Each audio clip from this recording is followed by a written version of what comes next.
పార్లమెంట్లో ఆమోదం పొందిన వక్ఫ్ సవరణ చట్టాన్ని సుప్రీంకోర్టులో సవాల్ చేశారు కాంగ్రెస్ ఎంఐఎం పార్టీల ఎంపీలు. వక్ఫ్ సవరణ చట్టంపై న్యాయ పోరాటం చేస్తామని MIM MP Asaduddin Owaisi, Congress MP Mohammed Javed ప్రకటించారు. రాజ్యాంగ విరుద్ధంగా వక్ఫ్ చట్టంలో మార్పులు చేశారని ఎంపీలు విమర్శించారు.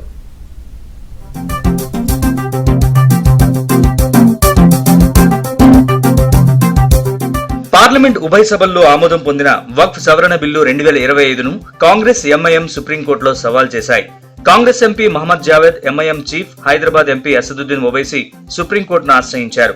ఈ బిల్లు రాజ్యాంగ చెల్లుబాటు అంశంపై సర్వోన్నత న్యాయస్థానంలో పిటిషన్ దాఖలు చేశారు. వక్ఫ్ సవరణ బిల్లుపై బుధవారం లోక్సభలో 14 గంటలకు పైగా చర్చ జరిగింది. విపక్షాల ఆరోపణలు, అధికార పక్షం కౌంటర్లతో సభ వాడివేడిగా సాగింది.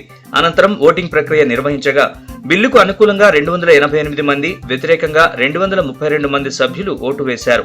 56 ఓట్ల తేడాతో ప్రతిపక్షాల అభ్యంతరాలు వీగిపోయాయి. ఇక గురువారం ఈ బిల్లును రాజ్యసభలో ప్రవేశపెట్టగా అర్ధరాత్రి దాటే వరకు దీనిపై విస్తృత చర్చ జరిగింది. అనంతరం జరిగిన ఓటింగ్ లో ఈ బిల్లుకు అనుకూలంగా 128 మంది, వ్యతిరేకంగా 95 మంది సభ్యులు ఓటేశారు. ప్రతిపక్షాలు ప్రతిపాదించిన సవరణలు వీగిపోయాయి. ఇక రాష్ట్రపతి సంతకం కోసం ఈ బిల్లుల్ని ప్రభుత్వం పంపించనుంది.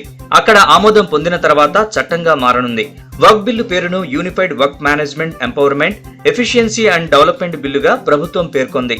కాగా వక్ఫ్ సవరణ బిల్లు ముస్లింల ప్రాథమిక హక్కుల్ని ఉల్లంఘిస్తోందని జావేద్, అసదుద్దీన్ సుప్రీంకోర్టులో వేసిన పిటిషన్లో పేర్కొన్నారు. రాజ్యాంగంలోని పలు నిబంధనల్ని బిల్లు ఉల్లంఘించిందన్నారు.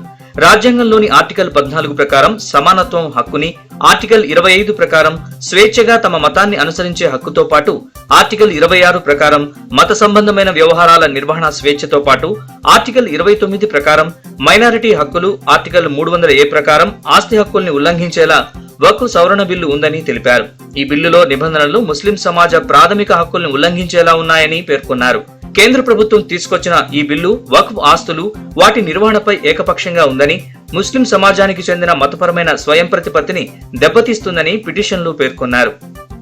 वक्फ बिल पे गोगोई साहब ने, और मैंने कांग्रेचुलेट करता हूं, बहुत ही शानदार ढंग से, बहुत ही अच्छे ढंग से इन्होंने प्रस्तुत किया है. तो मैं अब उनसे आग्रह करूंगा, अनुरोध करूंगा, विस्तार से वो बताएंगे. हाँ, कोई सवाल मुझसे या इनसे होगा तो आप कहेंगे, हम हाजिर रहेंगे. जब तक आपके सवाल नहीं खत्म होंगे हम जाएंगे नहीं. వక్ఫ్ సవరణ బిల్లు పార్లమెంట్ ఉభయ సభల్లో ఆమోదం పొందిన నేపథ్యంలో కోల్కతా, చెన్నై, అహ్మదాబాద్ లోని పలు చోట్ల ముస్లింలు నిరసనలు తెలిపారు. శుక్రవారం ప్రార్థనల అనంతరం పెద్ద సంఖ్యలో వీధుల్లోకి వచ్చి ఆందోళనకు దిగారు. తమిళనాడులో సినీ నటుడు విజయ్ స్థాపించిన తమిళిగ వెట్రి కజగం పార్టీ రాష్ట్ర వ్యాప్త నిరసనలకు పిలుపునిచ్చింది. దీంతో చెన్నై, కోయంబత్తూర్ వంటి ప్రధాన నగరాల్లో టీవీకే కార్యకర్తలు ఈ బిల్లుకు వ్యతిరేకంగా ఆందోళన చేపట్టారు. ఇదిలా ఉంటే శాంతి భద్రతలకు భంగం వాటిల్లకుండా చూసేందుకు పలు రాష్ట్రాల్లో పోలీసులు అప్రమత్తమయ్యారు. పారామిలిటరీ బలగాలతో కలిసి సంభల్, ఢిల్లీలో కవాతు నిర్వహించారు.